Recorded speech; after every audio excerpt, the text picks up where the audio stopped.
Assalamualaikum warahmatullahi wabarakatuh. Apa kabar anda semua? Saya mengharapkan anda sentiasa sihat walafiat, panjang umur, murah rezeki dan terhindar daripada segala gangguan makhluk halus di kalangan jin dan syaitan. Saya juga mengucapkan berbanyak-banyak terima kasih kepada anda semua yang sudi untuk like, subscribe dan share cerita-cerita seram dari kisah channel Pengalaman Seramku ini. Saya ucapkan berbanyak-banyak terima kasih. Kali ini kita akan bercerita pula, iaitu satu kisah yang diceritakan oleh seorang rakan saya, seorang pengamal perubatan. Memang dia ini banyak cerita, hasil daripada pengalaman-pengalaman seram yang dia alami semasa dia melakukan rawatan selanjutnya selepas ini.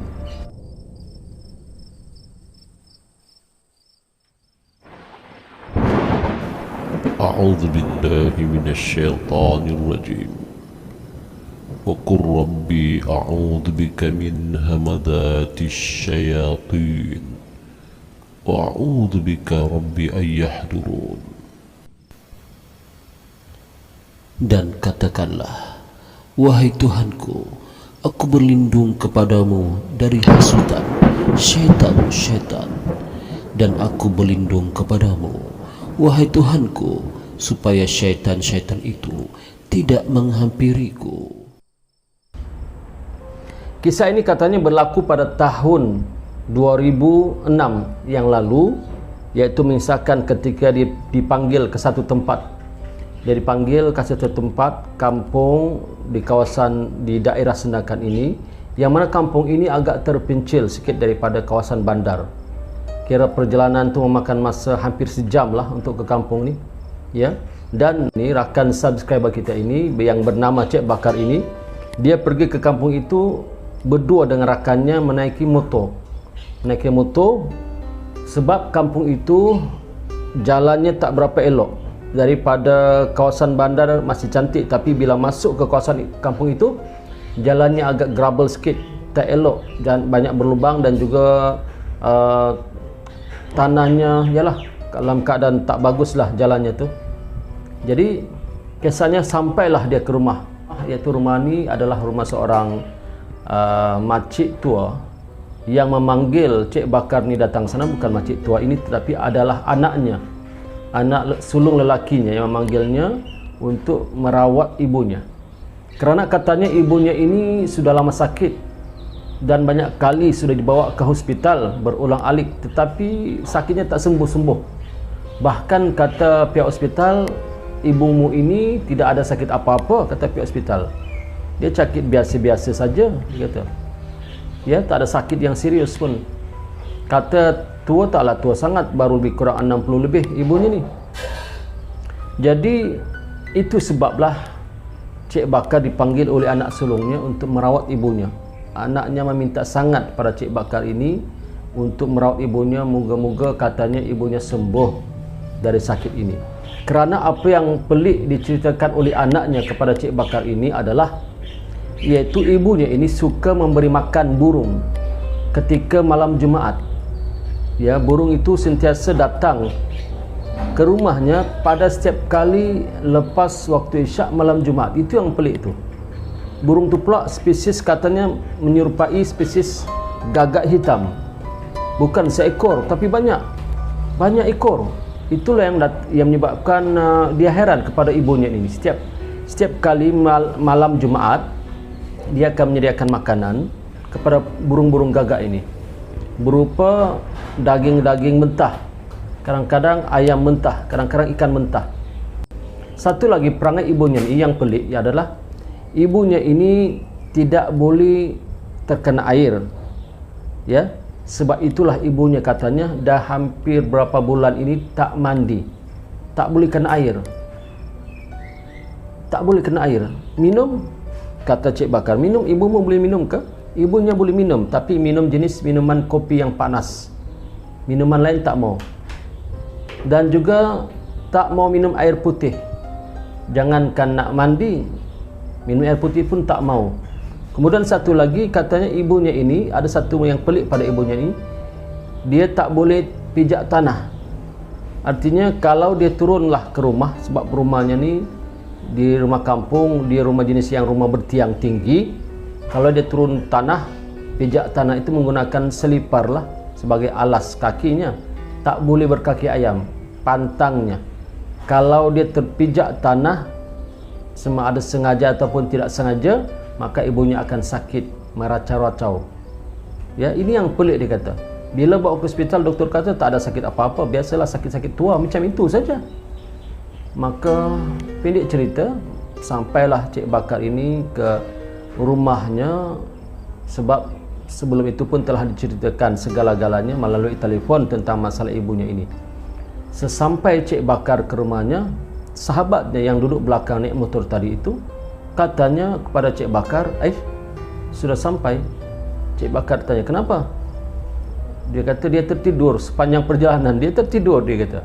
Sepanjang perjalanan dari bandar ke rumahnya itu dia tertidur, terlelap.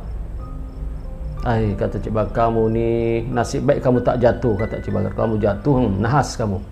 Yalah, bawa tu barang-barang kita, alat-alat kelengkapan untuk rawatan, maka bawalah satu beg tu berisi lengkap lah. Maka ketika sampai ke rumah makcik itu, dari pintu gerbang saja, kata Cik Bakar, dari pintu gerbang saja dia terasa lain macam. Ya, sebab Cik Bakar ni dia ada satu jenis seperti dia ada macam seperti insting, ataupun dia ada cepat merasa sesuatu energi ataupun tenaga yang tak baik, ataupun energi yang jahat lah. Jadi termasuk dia terasa, dia kata macam tak sedap lah saya rasa. Maka sahabat Cik Bakar, kenapa? Dia rasa macam tak sedap rumah ni. Tapi jom kita naiklah ke rumah. Sampai ke rumah, memberi salam seperti biasa, duduk di ruang tamu, jumpa dengan anak sulung ibu ini, ya. Jumpa anak sulung, kata anak sulungnya, Cik Bakar tunggu sebentar ya, sebab ibu saya masih di dalam, saya kejutkan dulu. Okey. Maka pada masa sama datanglah isteri kepada anak sulungnya, datang membawa minuman dan sebagainya sambil sembang-sembang. Dia kata dia pun nak bagi tahu juga dengan Cik Bakar ni. Kenapa? Dia kata yang sebab ibunya ni, ibu mertuanya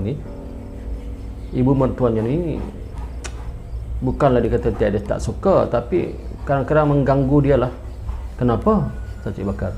Sebab kadang-kadang kalau dia keluar malam, bukan keluar malam keluar rumah, tapi maknanya keluar ke dapur lah waktu malam, semua ada masak ke ataupun apa-apalah, dia heran ibunya ada dekat dapur.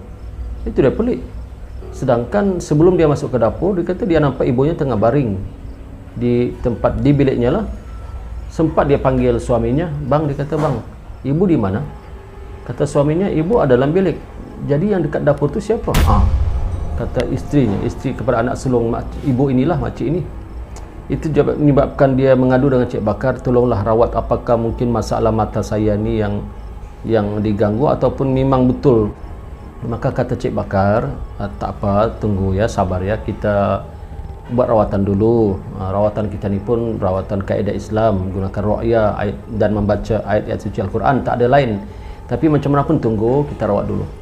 Maka tak lama kemudian datanglah makcik ini, dipegang oleh anak sulungnya ini, anak sulung laki-lakinya itulah, pegang, duduk di ruang tamu. Sebelum dia duduk, dia kata dengan anaknya, siapa ini? Kata anaknya, mak, inilah mak yang saya panggil untuk rawat mama. Tak mau. Kenapa mak? Tak mau. Saya tak mau dengan orang ini. Kenapa mak? Jangan. Saya tak mau. Kenapa mak? Saya kata tak maulah. Cik Bakar pun menyambut makcik. Assalamualaikum. Tak jawab. Makcik tak jawab. Makcik, apa kabar? Makcik tak jawab. Apa yang keluar dari mulut makcik itu, kata, keluar kamu dari sini. Saya tak mau lihat muka kamu. Benci saya, kata makcik itu.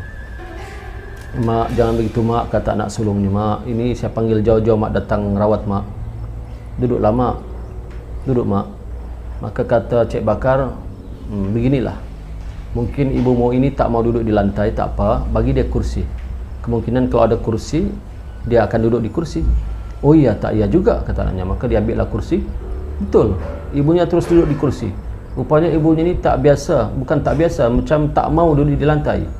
Sedangkan kata anaknya biasanya ibunya ni duduk lantai, tapi entahlah tiba-tiba tak mau duduk di lantai. Maka Cik Bakar pun memintalah air sebotol, dibawalah air mineral untuk dibacakan doa.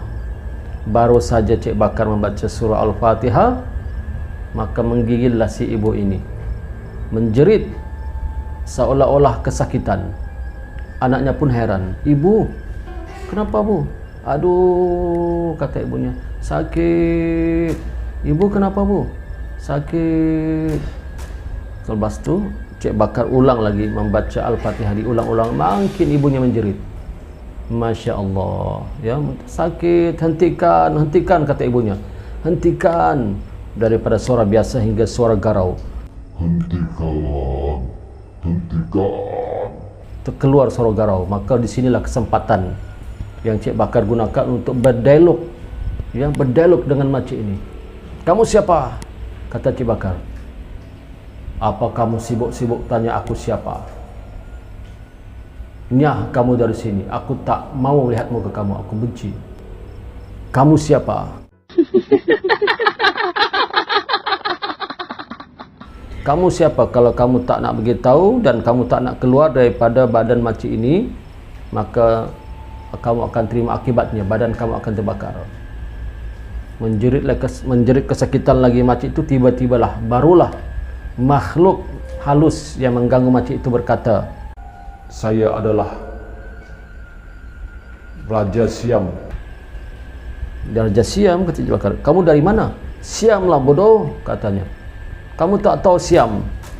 "Ya," kata Cik Bakar, "saya tahu Raja Siam, tapi Raja Siam apa?"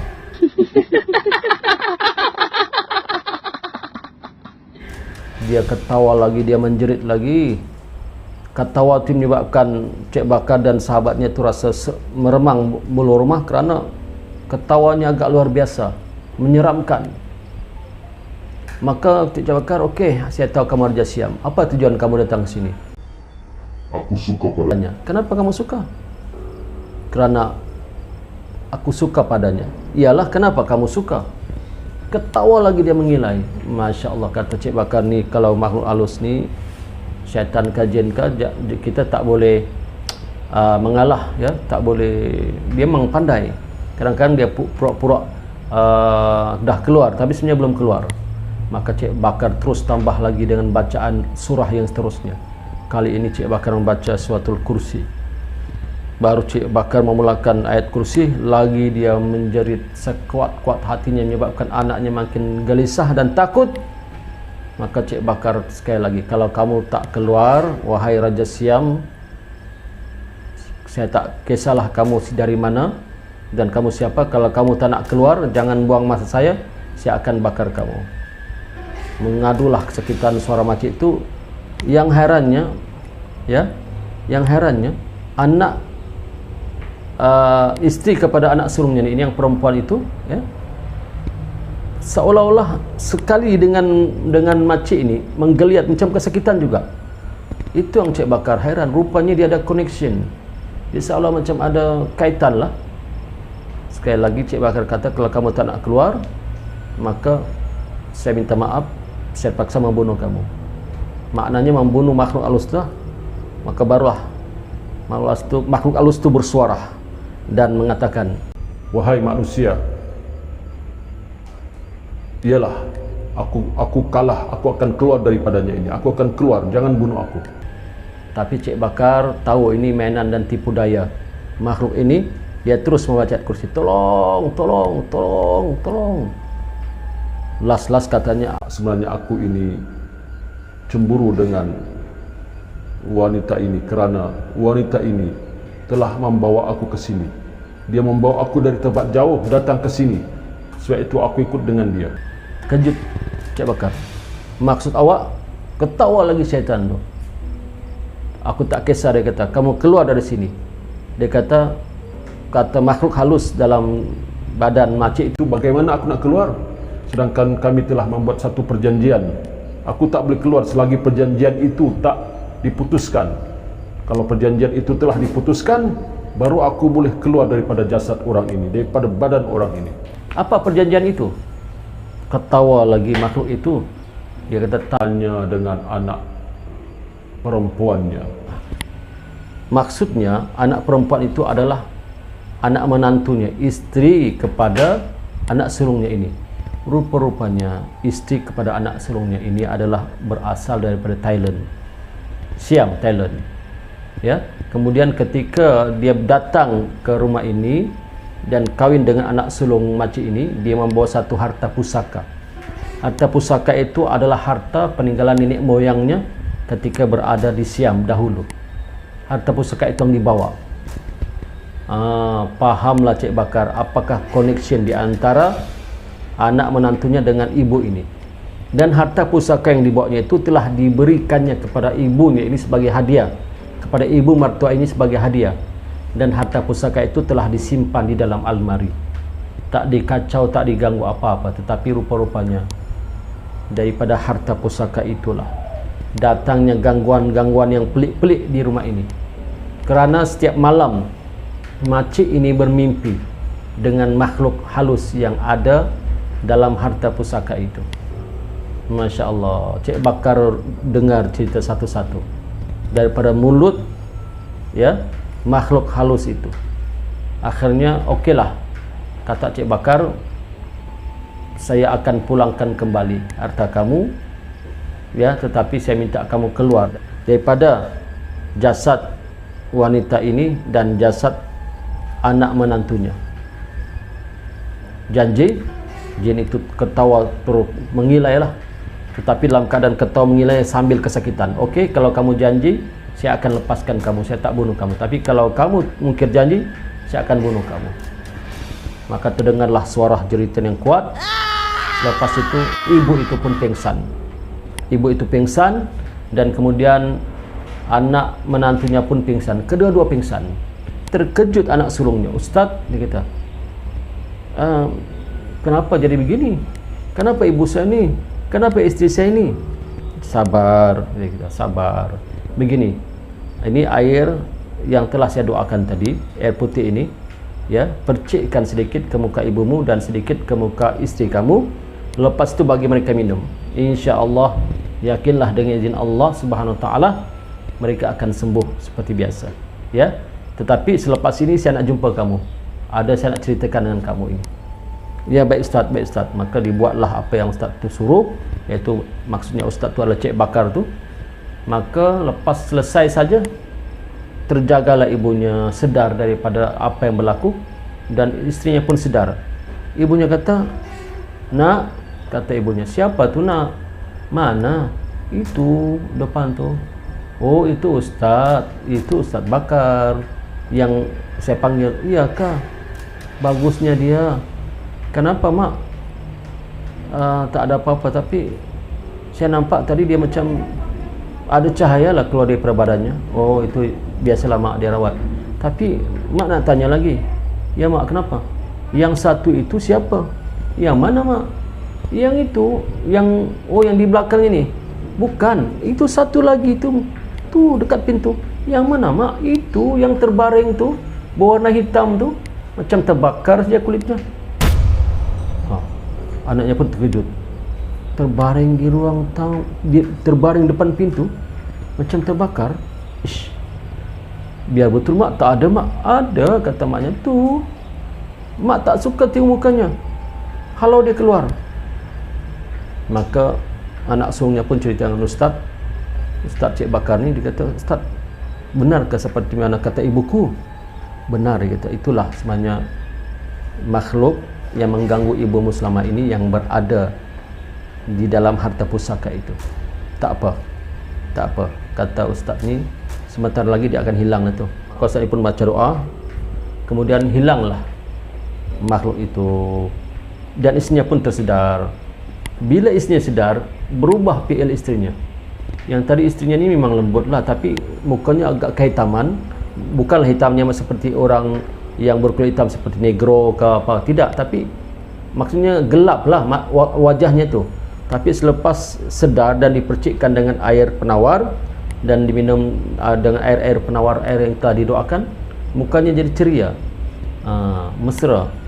Maka kata Ustaz Bakar, ataupun kita panggil bahasakan Cik Bakar ini, katanya ini minum terus, dan kalau boleh mulai hari ini sebelah petang nanti, bawalah ibu mertuamu itu untuk mandi taubat, ya, mandi taubat, kerana dia sudah lama tak mandikan. Ya Ustaz, sudah lama Ustaz. Berapa lama?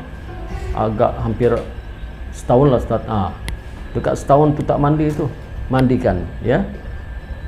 Kemudian kamu pun kena mandi juga. Ya Ustaz. Dah selesai ibunya dan isteri selesai, nikali anak sulungnya. Maka kata Cik Bakar begini, kamu pun dengar tadi kan dialog saya dengan makhluk itu. Kata anak sulung, dengar tu dengar Ustaz, tapi tak dengar sepenuhnya lah, sebab saya tak fokus lah Ustaz. Tak apa, begini. Dalam bilik ibumu itu ada harta pusaka yang isteri kamu bawa daripada Thailand, Siam tu, iaitu sebenarnya bungkus, ya, dalam kain, tak kira kain hitam ke apakah, masuk dalam plastik bagi saya. Saya nak tanam, saya nak buang, dan saya nak bagi balik ke sana, ya. Kenapa Ustaz? Kerana itulah puncanya ibumu sakit, dan itulah puncanya isteri kamu sakit, kerana di situ ada satu perjanjian, ya, perjanjian di kalangan makhluk halus itu dengan ibumu. Jadi kalau kita sudah ambil dan kita tanam semula, kita niatkan untuk kita pulangkan balik ke asalnya, insya-Allah ibumu tak akan sakit lagi. Ya ke Ustaz? Iya, benar. Kata ibunya, Ustaz, terima kasih banyak-banyak, kerana memang saya pun rasa daripada dulu Ustaz, sejak saya dapat harta pusaka ini, sejak itu saya rasa lain Ustaz. Tak apa ibu, kata Ustaz Bakar, tak apa. Sekarang ni kita dekatkan diri dengan Allah SWT. Jangan tinggalkan solat. Setiap kali sebelum tidur berwuduk dan baca doa pendinding daripada gangguan makhluk halus, termasuklah anak menantu kamu, isteri kepada anak sulung kamu itu pun sama. Jangan tinggalkan solat dan banyakkan berdoa, doa pendinding, ya. Amalkan doa pendinding, moga-moga tidak akan terkena lagi gangguan makhluk halus itu, ya. Ya, kata. Okey, kalau begitu kami minta diri dululah, kata Cik Bakar ni, Ustaz Bakar ni, kepada anak sulungnya dan yang lain-lain. Maka pembantunya pun sama. Ya makcik, minta diri, sama-samalah. Dalam perjalanan pulang itu, tiba-tiba bila motor mereka lalu di satu tempat yang berlampu, ada tiang lampu, ada lampu lah, dia terkejut. Kenapa? Kerana dia melihat bayang mereka naik motor, terlihat bayang hasil daripada pencarian cahaya lampu itu. Dia nampak bayang tu ada 3. Sedangkan yang dia tahu dia dengan ustaz saja. Yang ketiga siapa, dia kata.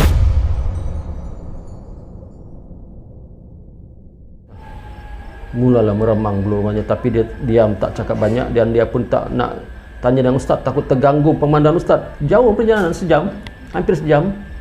Setiap kali lalu di kawasan lampu, ternampak bayang mereka, 3 bayang, seolah-olah 3 orang yang naik motor tu. Dalam hatinya, siapa yang ketiga, ya? Setiap kali lalu begitu, sampailah dekat-dekat rumah, sampai ke rumah.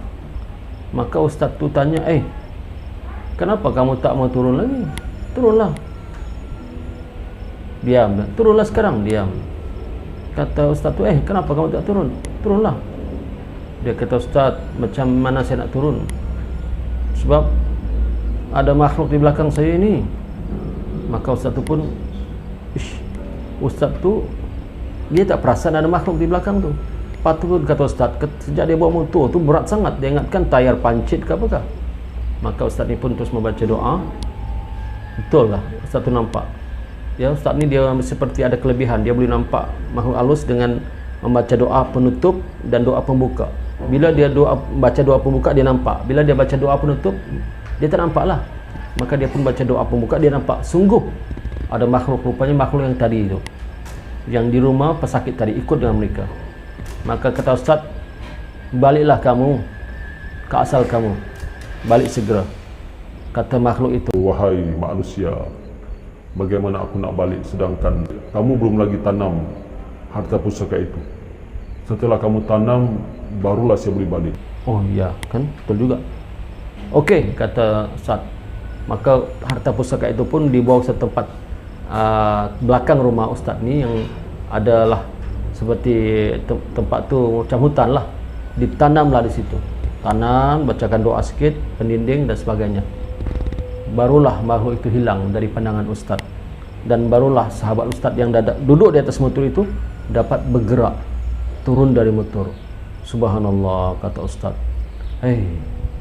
Inilah dia kata. Jadi pengakhiran cerita ini, kata ustaz tu, inilah pengalamannya sejak dia merawat ramai pesakit-pesakit yang kena gangguan makhluk halus ni. Sebenarnya banyak lagi, dia kata. Dia ceritakan kepada saya banyak lagi. Cuma setakat ini saja yang dia mampu ceritakan. Mungkin dia akan ceritakan lagi kisah-kisah yang lain pada masa-masa yang lain. Jadi para penonton sekalian, moga-moga anda semua terhibur dalam cerita ini dan ambil sisi kebaikannya ataupun ambil iktibar daripada kisah ini, bahawa di alam dunia ini ada lagi makhluk lain selain daripada manusia, dan juga makhluk itu ada yang baik, ada yang tak baik. Maksud saya adalah makhluk jin itu ada yang Islam dan ada yang tidak Islam. Kebiasaannya mengganggu manusia ini adalah makhluk jin di kalangan yang bukan Islam. Berhati-hati, sentiasa membaca doa pelindung supaya terhindar dari pergangguan makhluk halus di kalangan jin dan syaitan. Sekian, berjumpa lagi dalam kisah yang akan datang. Assalamualaikum warahmatullahi wabarakatuh.